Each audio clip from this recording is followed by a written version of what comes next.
नमस्कार, झारखंड समाचार में आप सबका का स्वागत है। आइए जानते हैं सुबह से लेकर शाम तक की तमाम बड़ी खबरों को। इससे पहले चैनल को सब्सक्राइब नहीं किया है तो प्लीज चैनल को सब्सक्राइब कर बेल आइकन को प्रेस कर दीजिए ताकि खबरों का अपडेट आपको मिलता रहे।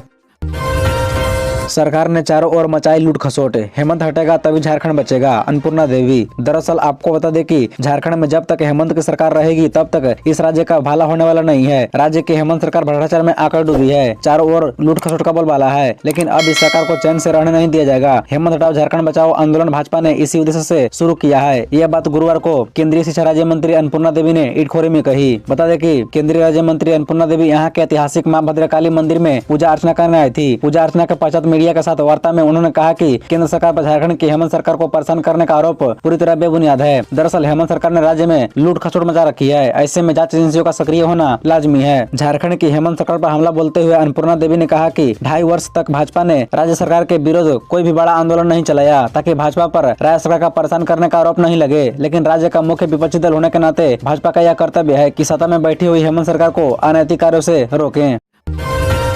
बूढ़ा पहाड़ के बाद अब सरांडा व पोड़ाहाट का जंगल भी नक्सलियों से मुक्त, पुलिस के लिए आवे नई चुनौती। दरअसल आपको बता दें कि बूढ़ा पहाड़ के बाद अब कोल्हान क्षेत्र का सरांडा व पोड़ाहाट का जंगल भी नक्सलियों से खाली हो चुका है। यहाँ सक्रिय नक्सली अब ट्रांजैक्शन क्षेत्र सरायकेला, खरसावा, खूंटी व पश्चिमी सिंहभूम की सीमा में फंसे हुए हैं। ये नक्सली खाली कराए गए क्षेत्रों में प्रवेश न करे, इसके लिए भी सीआरपीएफ और झारखंड पुलिस ने कमर कस ली है। ट्रांजैक्शन क्षेत्र में रंगरा हाथू के बाद हलमद, जामरो व साहित्वा में सुरक्षा बलों के नए कैंप तैयार हो चुके हैं। इन कैंप के सुचारू होते ही नक्सलियों का सरांडा व पोड़ाहाट के जंगल की ओर मूवमेंट रुक जाएगा और उन पर दबाव बढ़ जाएगा। इसके बाद बचे हुए नक्सलियों के पास एक ही रास्ता बचेगा कि वे किसी तरह वहां से भाग जाएं या आत्मसमर्पण कर दें। वे अगर आत्मसमर्पण नहीं करेंगे या नहीं भागेंगे तो वे सुरक्षा बलों के हाथे मारे जाएंगे या पकड़े जाएंगे। बहुत जल्द झारखंड पुलिस सरांडा व पोड़ाहाट के नक्सल मुक्त होने की घोषणा करने जा रही है। पुलिस मुख्यालय के अधिकृत सूत्र के माने तो इन क्षेत्रों में दूर दूर तक नक्सलियों की गतिविधियों की कोई सूचना नहीं है।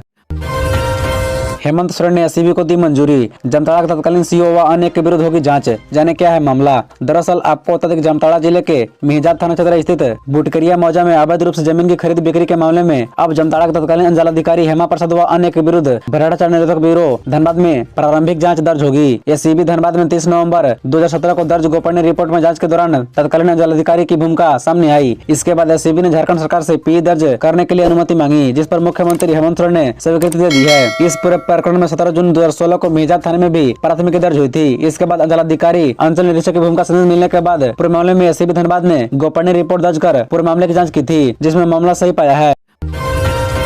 दिल्ली ट्रेड फेयर में झारखंड दिवस समारोह, सीएम हेमंत बोले 7 साल में देश के अग्रणी राज्यों में होंगे शामिल। दरअसल आपको बता दें कि नई दिल्ली के अंतर्राष्ट्रीय व्यापार मेला में आयोजित झारखंड दिवस समारोह का मुख्यमंत्री हेमंत सोरेन ने दीप प्रज्वलित कर उद्घाटन किया। इस मौके पर जहां उन्होंने जोहार से अपना संबोधन शुरू किया, वहीं इस राज्य की उपलब्धियों के बारे में उपस्थित लोगों को बताया। साथ ही उन्होंने प्राकृतिक सौहार्द से परिपूर्ण में इस राज्य में आने का निमंत्रण भी लोगों को दिया। कहा कि खनिज संपदा के साथ साथ इस राज्य ने खेल खिलाड़ियों में भी अपनी बेहतर उपस्थिति दर्ज कराई है। इस मौके पर सीएम हेमंत सोरेन ने कहा कि राज्य की जनता के विकास के लिए वर्तमान सरकार लगातार प्रयासरत है। ऐसी कार्य योजना पर जोर दिया जा रहा है ताकि आगामी 7 साल में यह राज्य देश के अग्रणी राज्यों में शुमार होगा। कहा कि वर्तमान सरकार घर घर लोगों को सरकारी योजनाओं से जोड़ने में लगी है ताकि लोग इसका भरपूर लाभ उठा सके। सीएम ने कहा कि झारखंड की धरती से निकलने वाली खनिज संपदा से पूरे देश रोशन होती है। यहाँ के धरती से निकलने वाले यूरेनियम से देश के बड़े बड़े वैज्ञानिक प्रयोगशाला में नए नए प्रयोग कर रहे हैं। देश के करीब 42% खनिज संपदा झारखंड से मिलती है, लेकिन दुर्भाग्य है कि इसका लाभ यहाँ के लोगों को नहीं मिल पाया है। देश दुनिया के लोग झारखंड को खनिज संपदा से परिपूर्ण राज्य कहते हैं।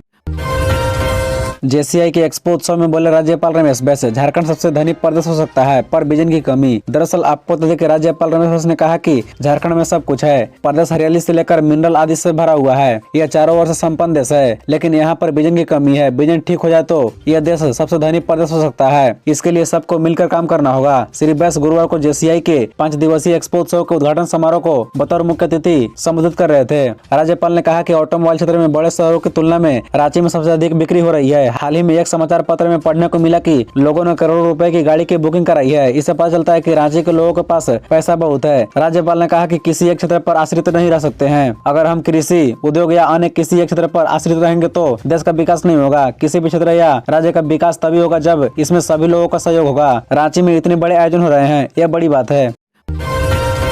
मनरेगा घोटाले मामले में ईडी के समक्ष पेश होने से पहले ही विशाल चौधरी भाग रहे थे थाईलैंड, दिल्ली में धराए। दरअसल आपको बता दें कि मनरेगा घोटाले मामले में ईडी के समक्ष हाजिर होने के बदले थाईलैंड जा रहे विशाल चौधरी व उनकी पत्नी को दिल्ली एयरपोर्ट पर गुरुवार को सुबह 9 बजे सुरक्षा कर्मियों ने पकड़ा। इसके बाद उन्होंने ईडी को इसकी सूचना दी। मौके पर पहुंचे ईडी के अधिकारियों ने विशाल के हाथ में समन देकर 28 नवंबर को रांची स्थित कार्यालय में हाजिर होने का निर्देश देकर छोड़ दिया। जानकारी के अनुसार ईडी ने मनरेगा घोटाले की जांच के दौरान विशाल के अशोकनगर स्थित घर और उसके संस्थान पर छापा मारा गया था। छापेमारी के दौरान पूछताछ के लिए ईडी के अधिकारी उनसे अपने कार्यालय ले गए थे। प्रारंभिक पूछताछ के बाद देर रात छोड़ दिया गया था। मनरेगा घोटाले मामले में दोबारा पूछताछ के लिए उसे फिर समन भेजा गया था, लेकिन वह हाजिर नहीं हुआ। ईडी को इस बात की जानकारी मिली थी कि राज्य के कई वरीय IAS अधिकारियों व राजनेताओं से विशाल के मधुर संबंध है। इन संबंधों का इस्तेमाल निजी व संबंधित अधिकारियों को अनुचित लाभ पहुंचाने के लिए करता था। बार बार समन जारी करने के बावजूद हाजिर नहीं होने की वजह उसके विदेश भागने की आशंका हुई। इसी कारण ईडी के अनुरोध पर उसके खिलाफ लुक आउट नोटिस जारी किया गया था। इस नोटिस के आलोक में गुरुवार को सुरक्षा एजेंसियों ने उसे दिल्ली हवाई अड्डे पर थाईलैंड जाने के क्रम में जहाज से उतारकर ईडी के दिल्ली स्थित कार्यालय को सूचना दी।